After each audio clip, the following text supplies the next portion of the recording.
But it's pretty dystopian, man. It is dystopian, and one of the things that I think accelerated it was the lockdowns, right? So for especially people that had a lot of anxiety, there was people that went a year plus without being in contact with other people other than their immediate family members. And so then they seek more time online. They're online more.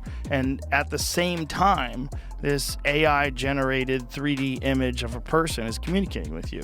Just that, and then the rise of like parasocial relationships. You know, people watch. Home. Yeah. Mm-hmm. People watch so much of online people. They think they know you, and they don't.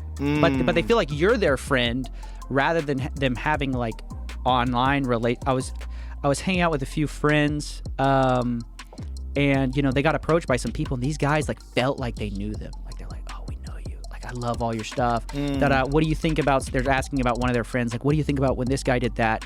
And I'm thinking like, this guy doesn't know you. Like, right. But it's this strange thing where that's our new world. It's different from like when there were celebrities. You didn't feel like you knew Tom Cruise. Right. Well, that's different too, because he didn't really talk. He only talked on screen. He's playing a character. Yeah, and when he did talk, it was disastrous. Like, remember when he had that interview with Matt Lauer and he was getting upset at Brooke Shields, who was taking, you know, psychiatric medications, and he's a Scientologist and they believe those are the devil. And so he was telling him, you're being glib, Matt, you're being glib. And everybody was like, oh my God, this guy's a psycho. You remember those? I ever since I watched Top Gun, I forgot. That was disastrous to him. He said, but ultimately, he wrote it out with Top Gun. He's kind of proven correct in a lot of ways, because it turns out that the model of why they were using these SSRIs is not correct. Like, they work, but they're not sure why they work. And the initial thought was that they were addressing some sort of a chemical imbalance in the brain. Mm-hmm. And now that's been proven to not be correct. How do you think we go about, so it's sort of like managing these two things, right? Like, you manage the fact that pharmaceutical companies have profit incentives that leads them to want people to be on, you know, long-term drugs for, you know, ever. That's the best kind of drug. It's the one you never get off of. Right. With the fact that, like, on the other hand, you have a lot of like alternative health guys saying, hey, that's nonsense, to listen to the guys. They're also kind of a lot of them pushing a bunch of pseudoscientific like wackiness.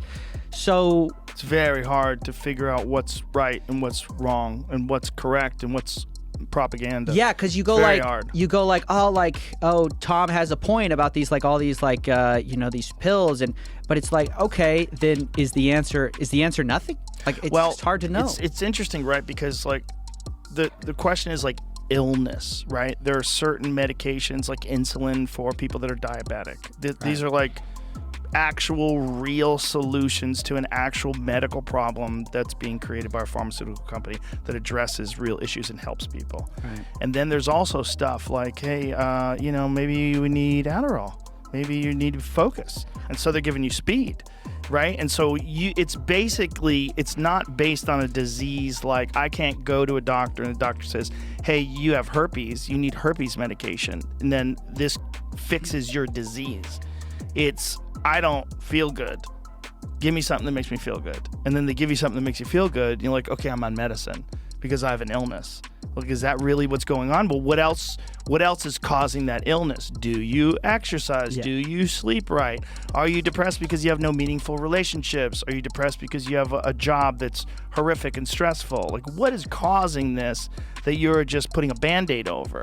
And there's confounding issues that are all souped in together, and no one's the same. That's the thing. It's like, how much of it is environmental factors? Like, I can speak personally. I have developed some like low-grade form of ADHD, but not because I was born.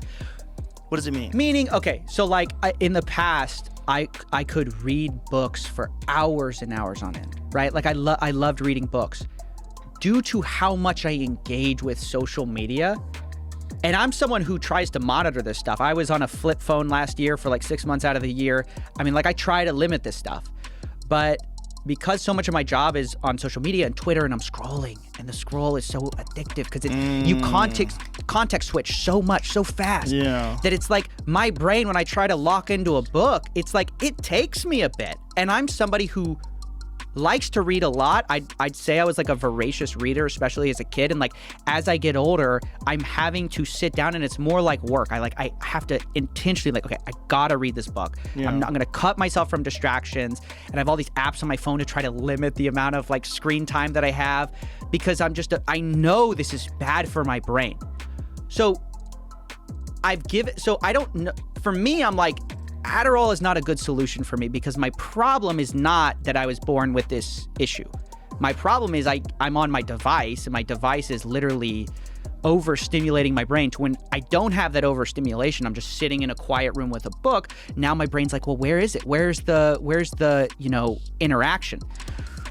So for me, I think the answer is, okay, for me, I just have to unplug more, right? And that's what I try to do. But for somebody who says, I was born like this, I can never pay attention, like, is the answer, some people say Adderall helps them. What do you say to those people? So that's what I mean. It's like, it Adderall seems like definitely an helps some people. environmental. Yeah. Well, I think, you're addicted to your phone. For sure. Yeah. Most people are. Yeah. I am very fortunate that I'm not addicted to social media.